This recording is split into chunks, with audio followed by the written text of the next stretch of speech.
Okay, welcome to the second live stream for March. We're going to look at more arranging tools today. Shout chorus number 1, shout chorus number 2, and we'll talk about the 2 accompaniment examples as well. There are lyrics included for those of you who are so inclined, and you can use those.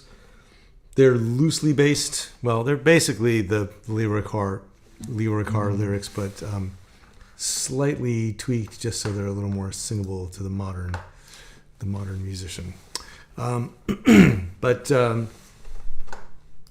unless there's any sonic issues or anything else, let's get rolling here. So let's see. So here is shout chorus number 1. And just a quick reminder where this belongs in the scheme of things. With our sort of standard 7-step arc, the shout chorus is something that we'll use to punctuate and finalize the solo. So if you've been improvising for a couple of choruses, you might make your third chorus the shout chorus. It's only 4 bars, and so you would have the shout chorus for 4 bars, and then you would finish improvising on bars 5 through 8. And at that point, you could do that a second time. You could repeat the shout chorus and do a second improvised measures 5 through 8, or you could just go right from that back into the vamp or the melody. But here's our first shout chorus example. And the chord shapes we're going to use are, first we've got 2 versions of an A chord. So on the top 3 strings, we've got the 3rd, 5th, and root of A, played at the 6th, 5th, and 5th frets on the top 3 strings. And from there, we're going to go up to an A7 like this. It looks just like a D7 chord that's been moved up 7 frets. Yes. And here we've got the 5th, and the flat 7 and the 3rd. So that's the 9th, 8th, and 9th frets. So that's 2 different inversions of A. And if you have the dominant dozen page of chord examples, these are 2 of those in the key of A on the top 3 strings. And then when we get to F, we're going to start off with this version of F. This is an F6 chord. I may not have notated it as such. It doesn't look like I did. But, oh no, sorry. This is going to function as a D chord first, D7. So here's the flat 7 and the root and the 5th of D. And we're going to play that with an A in the bass, the 5th of the chord. So we've got a common tone in the bass, or a pedal point really is the word for it. And then from there, we're going to slide up to this F7 chord. So here's where the F root would be, but we're going to use A again, which is the 3rd of F, and that's going to be in the bass. So basically, for the first 4 measures, we'll have A in the bass the whole time. Here's the flat 7, root, and 5th of F. And so we're going to be playing triplets. So you're going to have a pinch or a thumb and index brush. I'm going to talk about that more in just a minute. But basically, 1 and 2 and like that. So a pinch with the bass, and then 2 more times with the fingers. So 1 and 2 and 3 and like that. And that's the basic rhythm for the first 4 bars. And for the first 3 beats of the first measure, we've got, and then on beat 4, we're going to walk up till we get to this A7. So we're playing the A chord on beat 4, and on the and, we're going to go to this shape. We're basically just going to climb chromatically up to this A7, but it's doing some kind of diminished thing. I can try to work out exactly what it is if you want, but it's basically, it's a sound that works and you hear it all the time in blues. So we're going to go to this version at the 7th, 6th, and 7th frets, and then up one more fret for everybody, and then now we're at the beginning of measure 2. So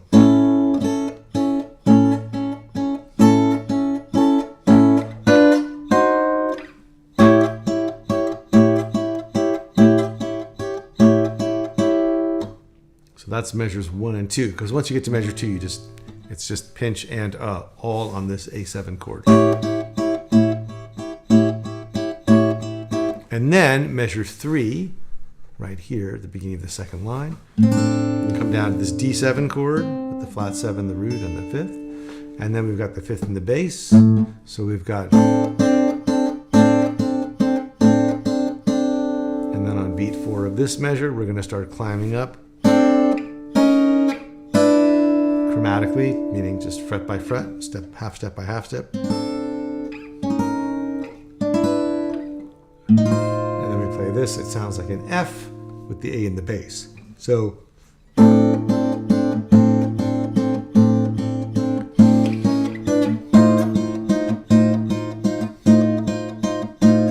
and then actually on beat 4 of measure 4, we're going to play a pickup phrase. So and 2 and 3 and 4 and 1 and 2 and 3 and so on beat 4 we've got a pinch and then these major pentatonic notes. And then what I did was, just to illustrate, I put in the second half of model solo number 1, all with the blues scale on measures 5 through 8. So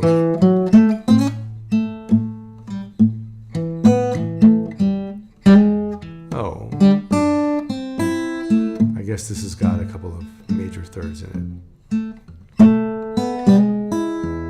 Right, but just to illustrate the idea that you could go into a solo for the second half. And since the second half of the tune ends with a turnaround in bar 7 and 8, you really just have 2 measures in which to improvise, right? So you could do whatever you want over these 2 measures, and you're going to be into some kind of turnaround. So again, a little pocket in which to improvise, those 2 measures. So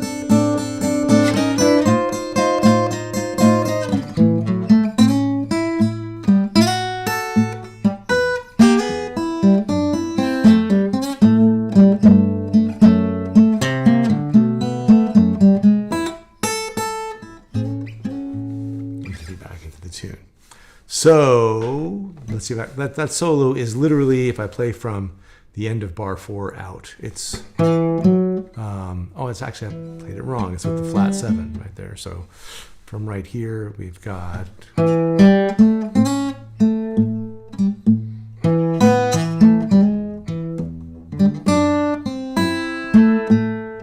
then this turnaround. And then with the right hand, the picking hand, you can do all 3 fingers, index, middle, and ring, or you can brush. So it's the index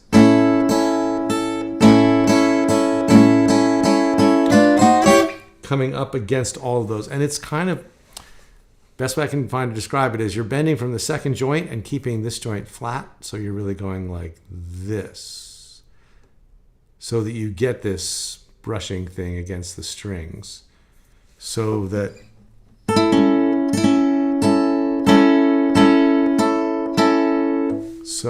yes, Valerie, brushstroke, and Delphine, it's with the, I don't really use my nails, so I'm really coming off of this part of the skin itself right here.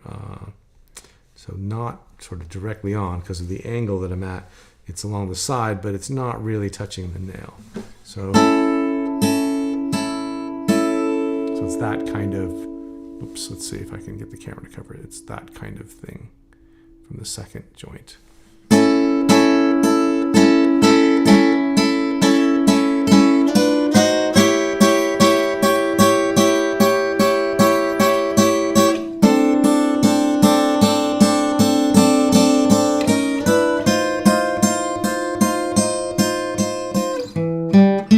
And I am letting the tip of whatever finger is playing the third string touch the fourth string on the side. So I'm not hearing like that, right? So the thumb is playing the fifth string, the middle finger or the ring finger. Let's see. Yeah, middle or ring finger is touching the fourth string.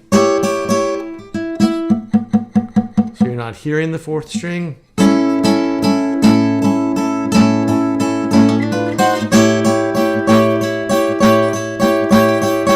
The thumb is playing the fifth string, so you're not really getting anything, any sounds you don't want, which is basically you're not getting the fourth string, because that would definitely not sound great over the A chord.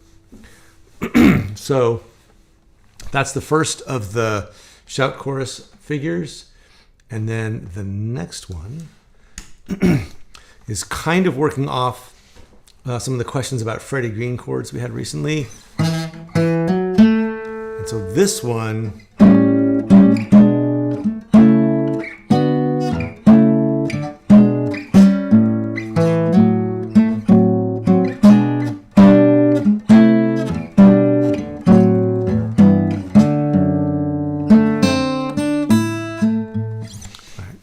So what we're doing here, we've got 2 bars of A followed by 2 bars of D. That's the way the chord progression goes.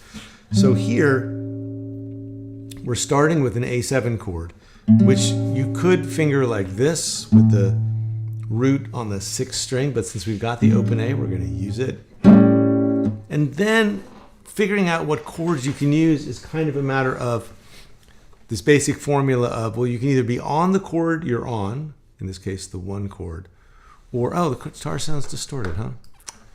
Let's see if I can fix that. It's probably just too loud. Let's see what we can do. Turn it down a little bit.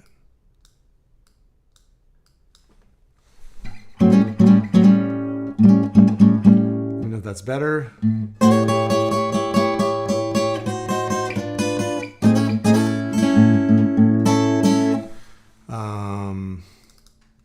Let's see. Yeah, that should be okay. I was probably just trying to make it louder. Turn everything down a tiny bit. Okay, now just let me know if there's enough volume. All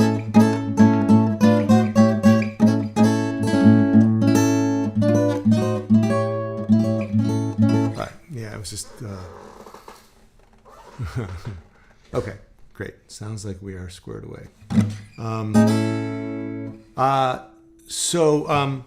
If we start on the 1 chord, one simple way to start coming up with chord substitutions or, additional chords to use besides just the chord you're on, are to think about going away from the chord and coming back.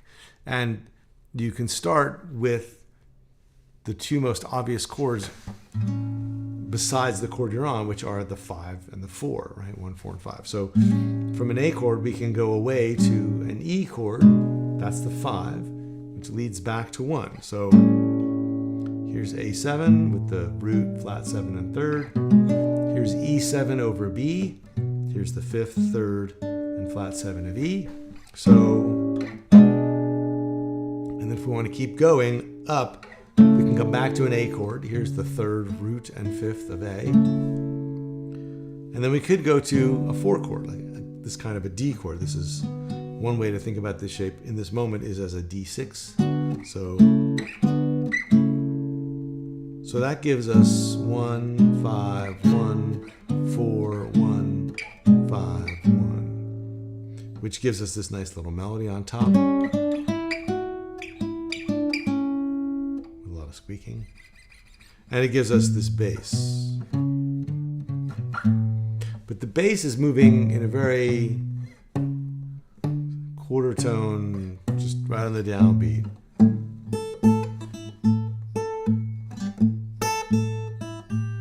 Right? The thumb is just the same, only different. It's the same rhythm, but we're moving through this walking bass. So we have these chords, and they're a little syncopated. So we have a pinch on every downbeat. So if we just did the pinches, we'd have.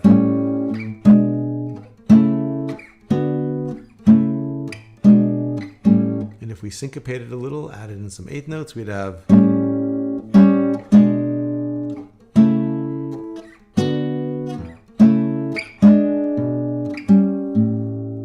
So in that case, we have 1 and 2 and 3 and 4 and, right? So we're kind of going into the next chord with the fingers a half a beat before the bass gets there. 1 and 2 and 3. And you can actually practice these as kind of a syncopated thing. You could just play.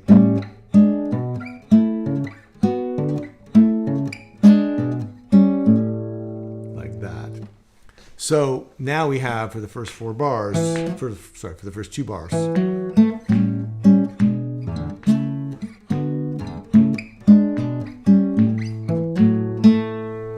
then we want something similar for the D. So we're going to start on the D with an A in the bass. So we've got the 5th and the 3rd and the flat 7 of the D chord, which we can get that A either on the 5th fret of the 6th string or the open A string. So we've got, and here we're going to think, okay, here we're on a D chord. So let's temporarily treat D like it's home, like it's the 1 chord.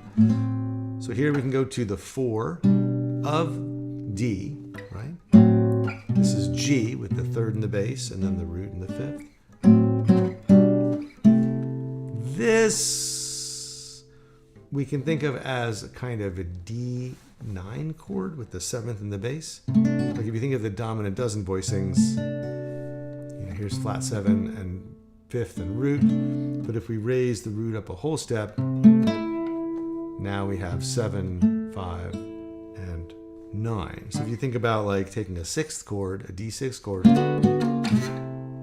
the way we would up here, only here we've gone that, flat 7, root, and 5th. So that gives us, and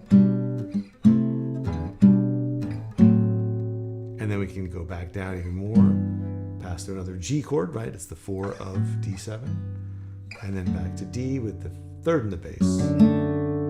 So 3rd, root, 5th.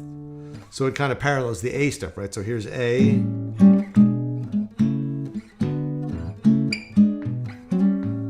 D,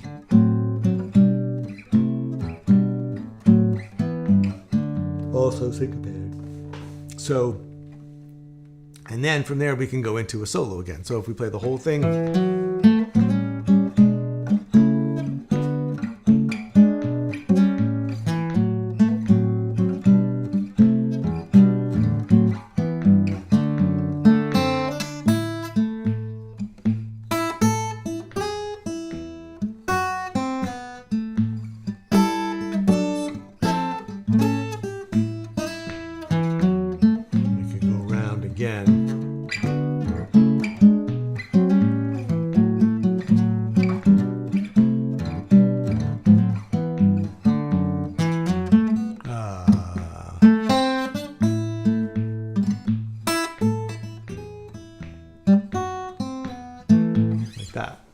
So it gives you this way to punctuate things, and that lets you put some jazzier flavoring into what's basically a pretty down-home sounding kind of blues. Question from Valerie. Isn't that the melody line from some famous jazz standard? It's kind of the melody to Thelonious Monk's Blue Monk.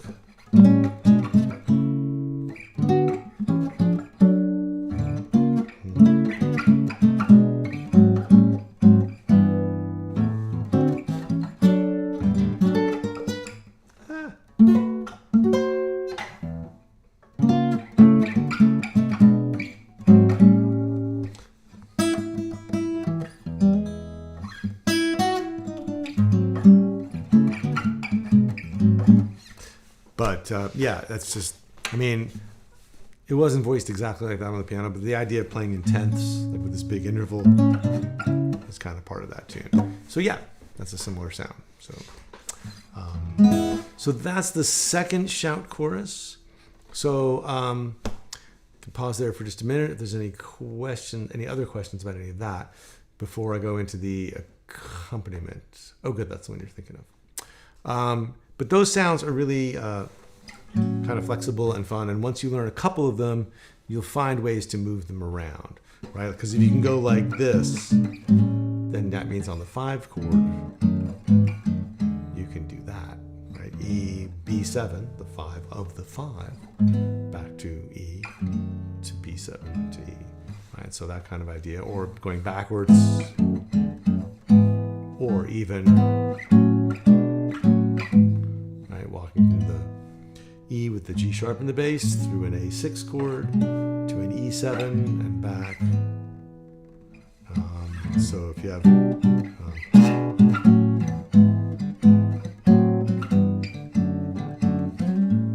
right, so there's 5, 4, 1.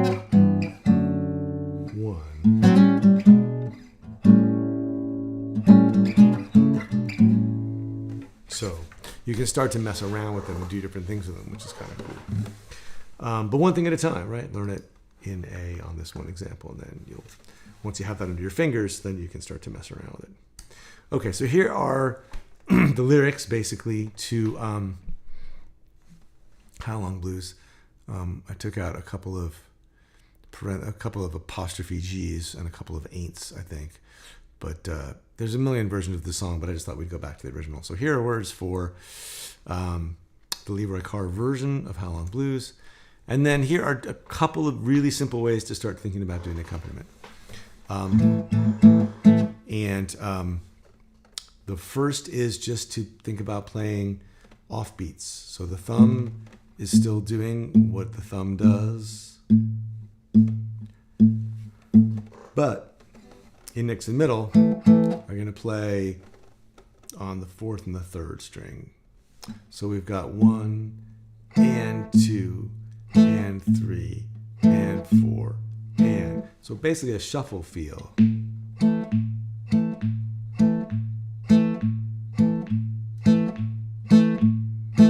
And if you let the fingers come back and rest after they've done their thing, basically if the thumb plays and then the thumb comes down and touches the strings, touches the A string while you pick with the index and middle, and then the index and middle come down and damp while the thumb is playing the bass, you get this little alternating thing where someone's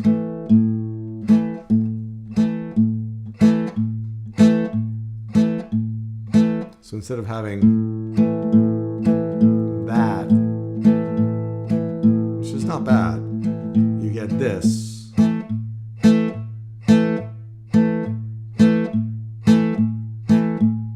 It's almost like there's more emphasis on the offbeats.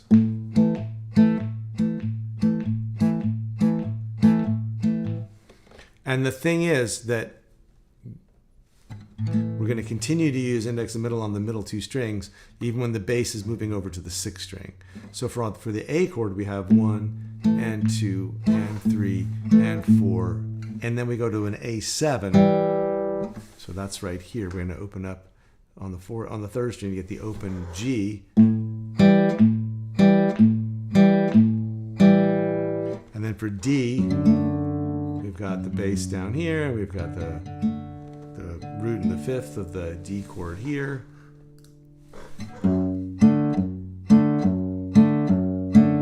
then for this, we can think of this as F, but we can also think of it as D minor with an F in the bass. And then back to A. And then E with the flat 7 and 3rd. And then D over F sharp. And then A. And now the bass is going to walk down.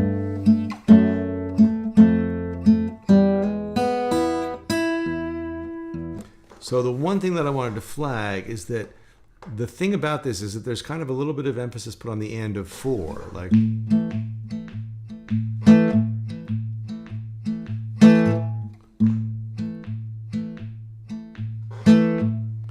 kind of pushes you into the next measure.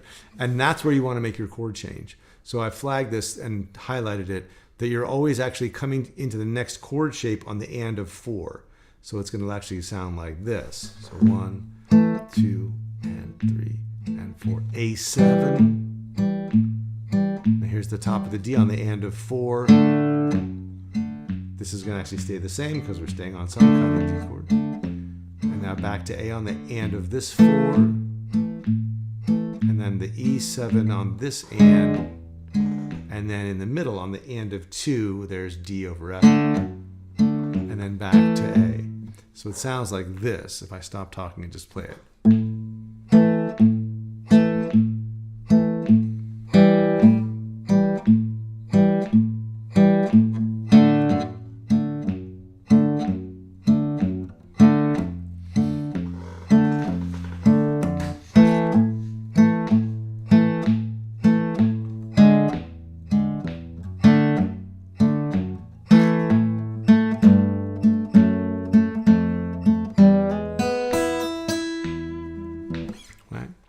Now, if you're going to sing over that, you have to be able to kind of do two things at once. But this is at least consistent enough that once the hands fall into the groove, it's almost like strumming because you're just doing the same thing. Let's see, I didn't even try to sing this in the key of A. I think it's going to be really high. How long, I can kind of do that. How long has that evening sun been gone? How long, baby, how long? Right, and then when the melody stops in bar 7 and 8, you can do something more with the turnaround, right? But it just kind of keeps the groove moving underneath. If you just did the bass, right, you'd be kind of missing something. How long? It's okay. Has that evening sun been gone? But once you have the chords, how long has that evening sun been gone? You know, that's a little fast. But I mean, if you can kind of just get that thing going. I mean, that would mean playing the melody on the guitar like... too fast, really. So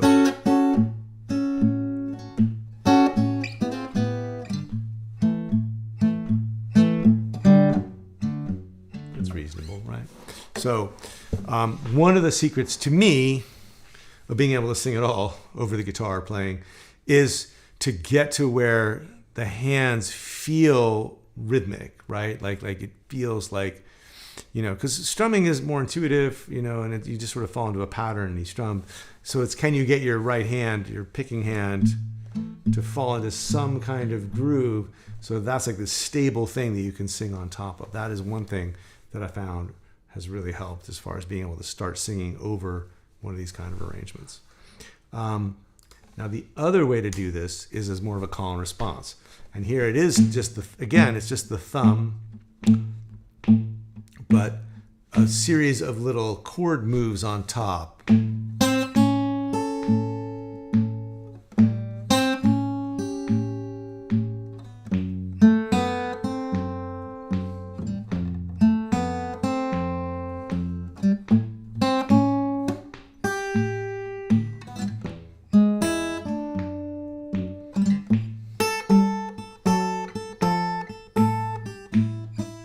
And this way, you're really just playing steady bass, and then you're answering the melody with a little lick each time. How long has that evening sun been gone? And that's more of like a magic trick, right? To kind of get the vocal, and then the answer with the guitar, and then the vocal, and the answer. It takes a little bit of doing. But that's a way to do more of a call and response, right? It's been, I guess, picking it up from here. Well, how long, baby, how long? Right, and of course, these are models that you could you could move from one to the other, using one for one verse and a different one for the next verse. And then it's also just a way to model the idea of playing fills in general, or just having, if you have a groove like this, you don't have to keep it in open position. You could have some downstrokes right on the downbeat, or down here even. So instead of just playing one and, you could play one and. So you'd have.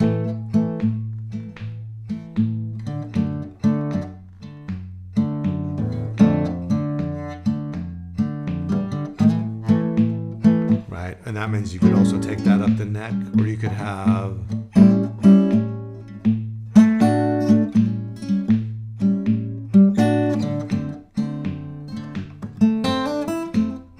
So a combination of groove and playing in between the lines. So like, how long has that evening train been? It's been gone. I mean, that's too much, right? But you leave some space. Yes, Steve, thank you. I noticed that like 10 minutes before we went live. I am missing this D right here in the tab. I will get my little elves on it and fix it. Blake, you caught it too. Yeah, there's just a missing D right here in the tab. So I will correct that, and it will be out in the next edition. So I think that's it for accompaniment, basically. Those are just two different approaches, like just steady groove, and then playing more of a call and response with the vocals. And the more you mess with it, the more loose with it you can get. But the thing that's great about doing a vocal version is, if we go back up here, this one, if you do the vamp and then you sing a couple verses, then if you go to play the fundamental or the embellished version of the melody, it sounds like an instrumental break, right? It's like, well, I've sung the words and now I'm going to play the melody on the guitar. And then you can do some more verses, then you can do the model solo, or you can do a shout chorus, or just play the melody again, and then you can sing a couple more verses and get out, right? With another vamp. So it makes it possible to really, do a pretty cool arrangement of the tune without a whole lot of material. So those are the materials for this week. And so if you've got questions about that, or if there's any technique issues or anything else, we can take some time and answer. I can answer some questions, whether it's about this week or about the stuff from the previous week or even the previous month. And then next week, we're mostly just going to talk about the stop time and putting in some single note licks. So there's not a ton to present as far as that goes, but I will talk about that. Actually, it's not next week, it's in 2 weeks. We're skipping next week, and we'll have a live stream in 2 weeks. Next month. Yes, next month. I can definitely talk about next month. Would I sing another verse or two? Yes, I would be happy to. Because and the reason is because the words do not, it gets wordier as it goes. So like at the first verse, how long has that evening train been gone? It's been gone. How long, baby, how long? I can hear the whistle, can't see no train. Deep in my heart lies an aching pain. How long, baby, how long?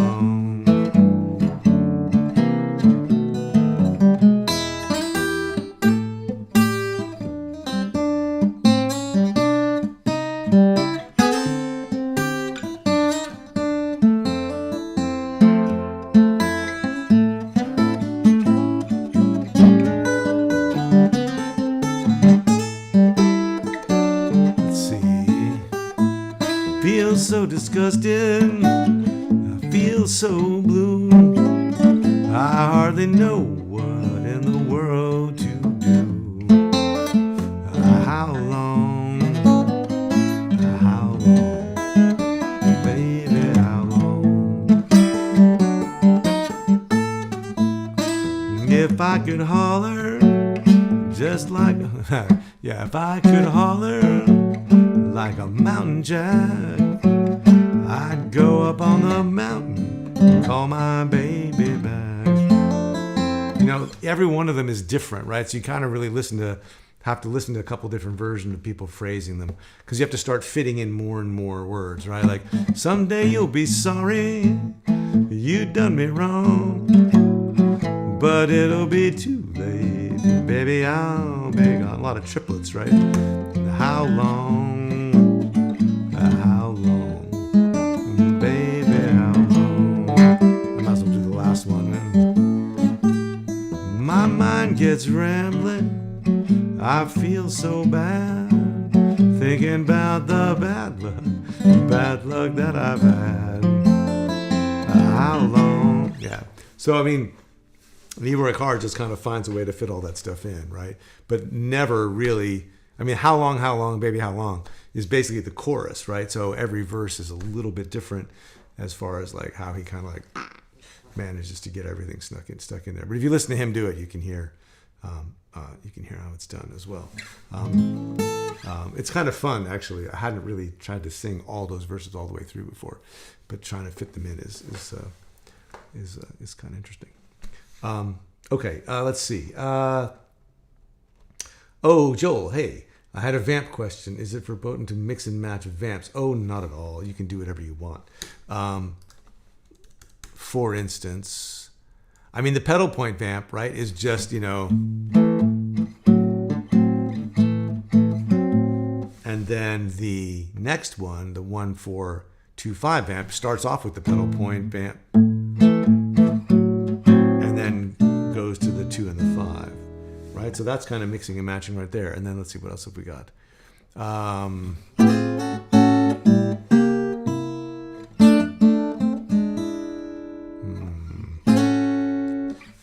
Let's see, and then well, this one's got kind of a different feel, so I don't know. I mean, let's see, but you could take that rhythm and you could, where am I going here? Vamps, sorry, yeah. Let's see.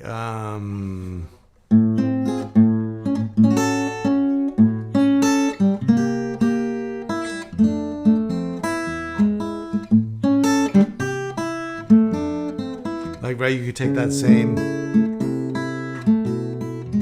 and turn it into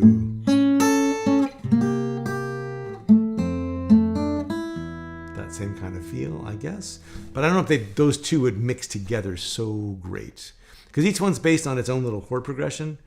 But the pedal point vamps are pretty flexible, going between the pedal point vamp and the 1-4-2-5. And I guess kind of, let's see.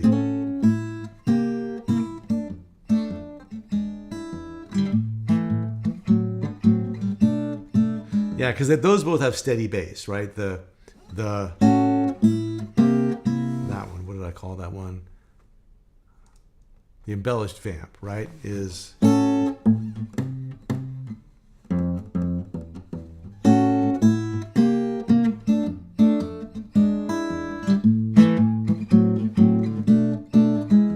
You could kind of go between the embellished vamp for 2 bars, and then you could finish it with this guy. Well, the 1-4-2-5 vamp, right? So.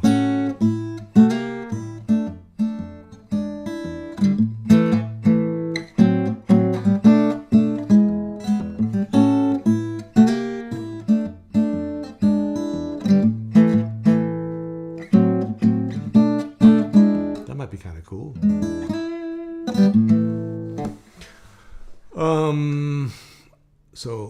Hopefully that makes sense.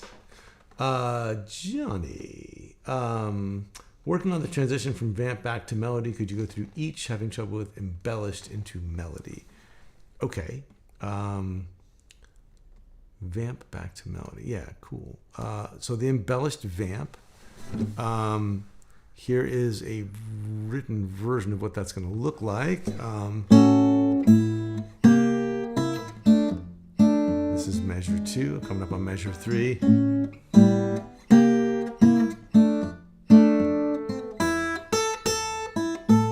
So here, let's look at these last 2 bars. Measures 3 and 4 of the embellished vamp. We have 3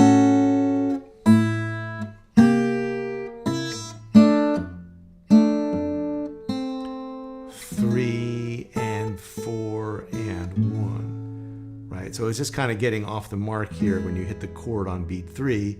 The very next and is the beginning of the melody. The and, 4 and 1. You could skip this and just start on beat 4. It would sound totally fine. So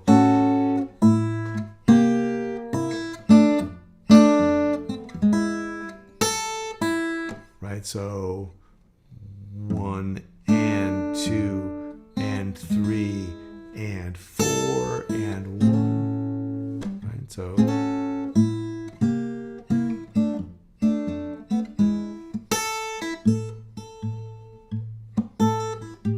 that's that one. The fundamental.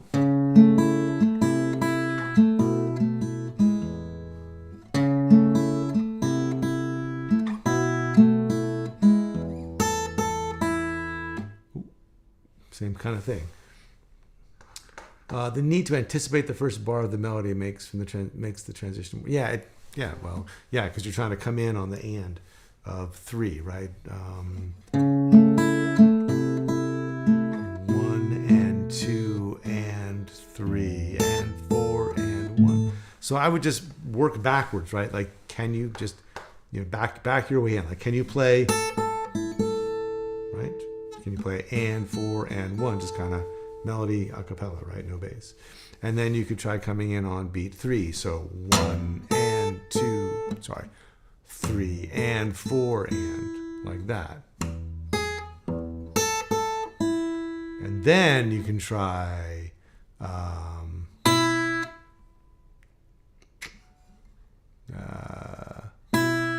what did I do here? Oh.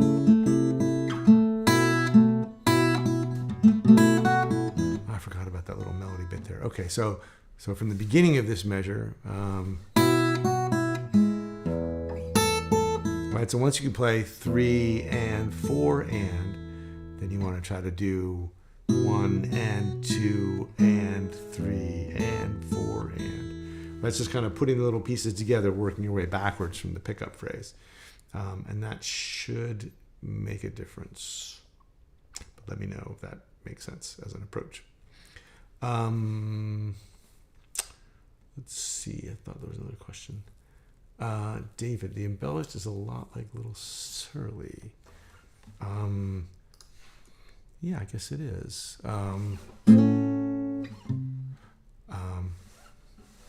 Yeah. I'll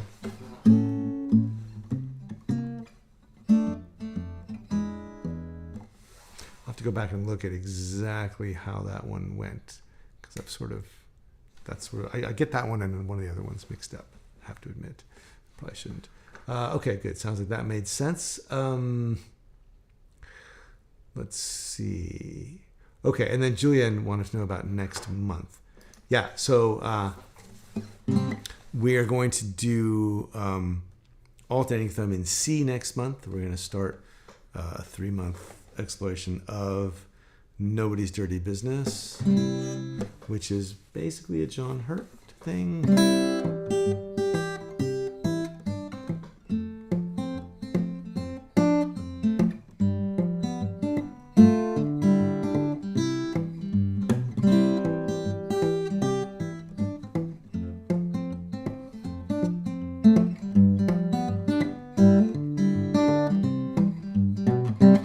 Which is kind of a 15-bar song because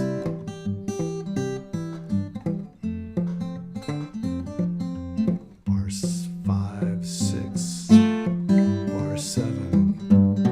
doesn't hang on this for 2 bars. It's just 1, 2, 3, 4, and then you're back around.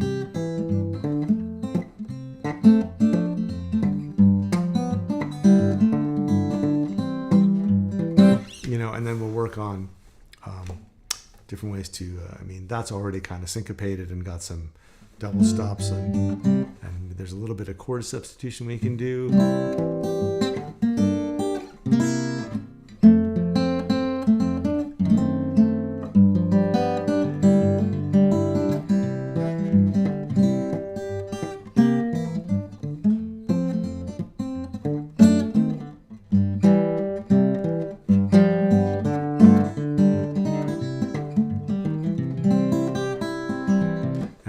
Vamp and all that stuff, but it's a good excuse to work on like doing C and getting some of that, getting it to sort of groove a little bit.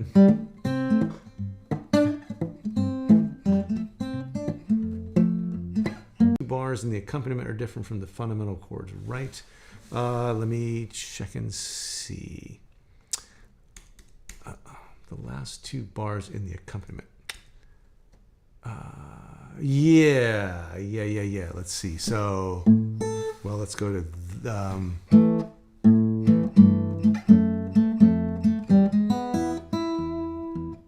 A over E instead of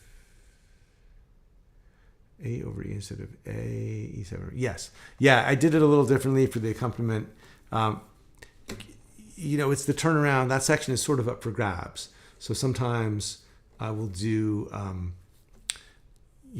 alternate way to do the chords when we get to a different pass through the tune, just to illustrate another way you can do it. But once you get there, you're done singing at the end of bar 6. So you can do this however you want. You can do whatever turnaround you want. You can do whatever scrambling of the A and the E you want to do. They're all fair game. So I hope that helps. 3 months also means improv in C. Yes. We'll do the usual. So March, April, May, June. We'll do the tune itself in March. We'll do improvisation in C in May, and we'll do arranging in June. So we'll cover all the usual stuff, which means we'll have shout chorus stuff and vamps and all that kind of thing. And I'm going to try to work in as much as possible the idea of trying to make the alternating thumb in C sound a little bluesier, which will involve a little bit of that sort of faking the 4th string stuff, because the idea is you can have,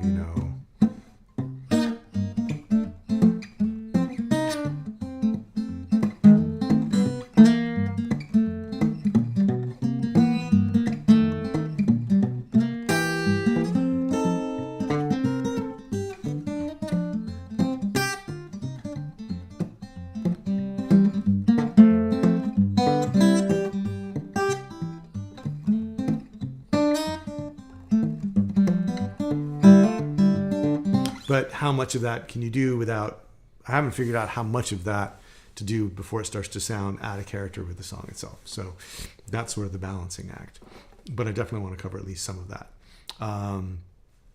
So that's the idea. And this is probably the closest so far that we'll work on something. This is the closest we'll get to where there's a specific version that we're talking about, right? Because this is basically, everybody who does this song does the John Hurt version of it, but we're not doing it. It's not a note for note transcription. It's still kind of an interpretation of it, but it's pretty closer than a lot of other things we've done have been. But the flip side of that is we are then going to sort of go off and improvise on it and arrange it, which is nothing that John Hurt ever really did with it. He just kind of plays the melody in between his vocals. It does sound like cocaine. It sounds like almost every sort of raggy song in C you've ever played, which is why it's a good one to work on. It'll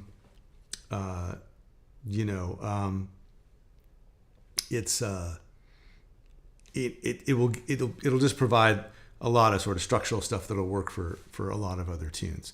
You know, if you're going to play anything else in C from John Hurt, like Make Me a Pallet on Your Floor, or if you were going to play Freight Train, both those songs are 16-bar songs that go to like E and F, right? So Make Me a Pallet also, let's see, Make Me a Pallet starts on F, but it's also 2 bars, you know, of each.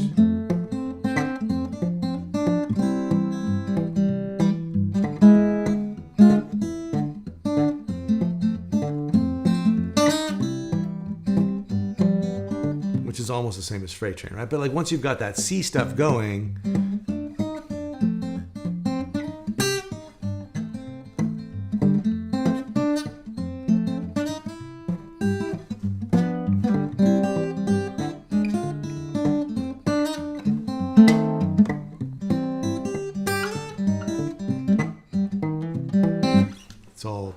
it's all in the same world, right? So yeah, it'll definitely be similar. Okay, from David. Oh, hey, David. Sounds amazing. Last month, the improv focused on adding the third and then the triplets. Is there a focus for the improv on Nobody's Business? I haven't quite figured that out yet. Really, the main thing is it's just really challenging to improvise in C while you're trying to keep this alternating thumb together, much more so to me than steady bass stuff. So I think it's going to be, the material's going to be, the licks themselves will be simpler, and the emphasis will be a bit more about just maintaining the rhythmic pocket. But one thing is that you can immediately, so if you're just going to play in C, the simplest place to play is through the major pentatonic stuff.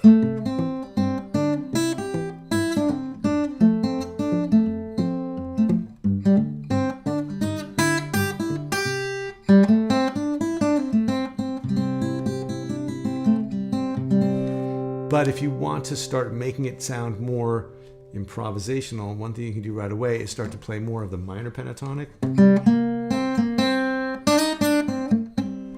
But when you start to get this flat third in here, if I play something like this, if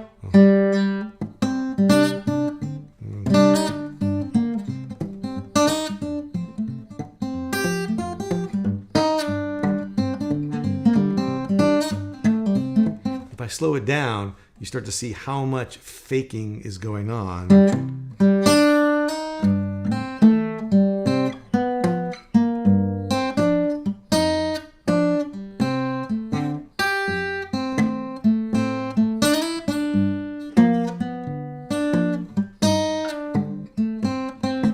Right there on the G,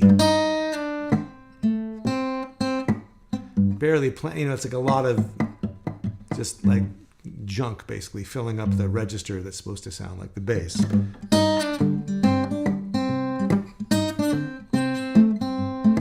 And a lot of this, like this finger's like taking care of two things at once. It's covering the sixth of the melody here, and it's still trying to cover the third of the C.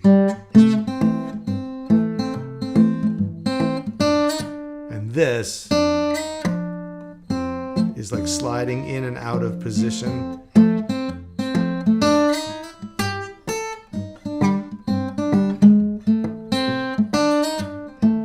So it's a lot of little techniques that add up to that really not very complicated sound.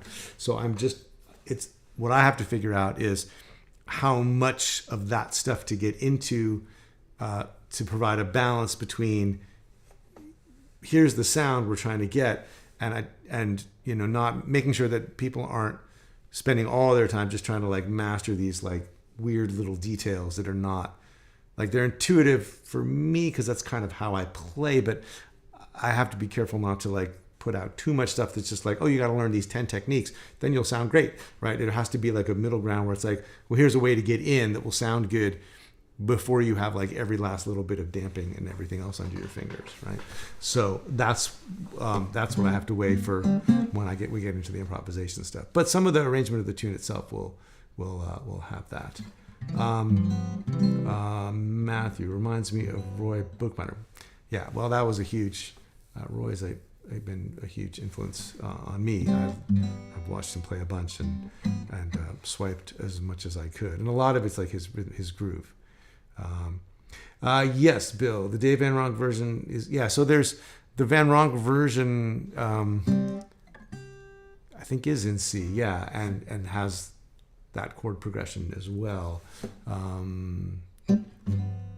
can't pull up the exact melody right now because I've been playing these John Hurt things for the last 10 minutes. But I think he did. He did it a lot slower too. But it's a great version. He probably has several versions, but like the ones that I've heard have been terrific. Okay, well, that's a preview, but we won't be getting to that for a few weeks. So in the meantime, you've got next week, no live stream, and we'll come back and talk about stop time. Oh, yeah, there probably will be, I think it was Jody asked, probably we'll do some stop time in C as well.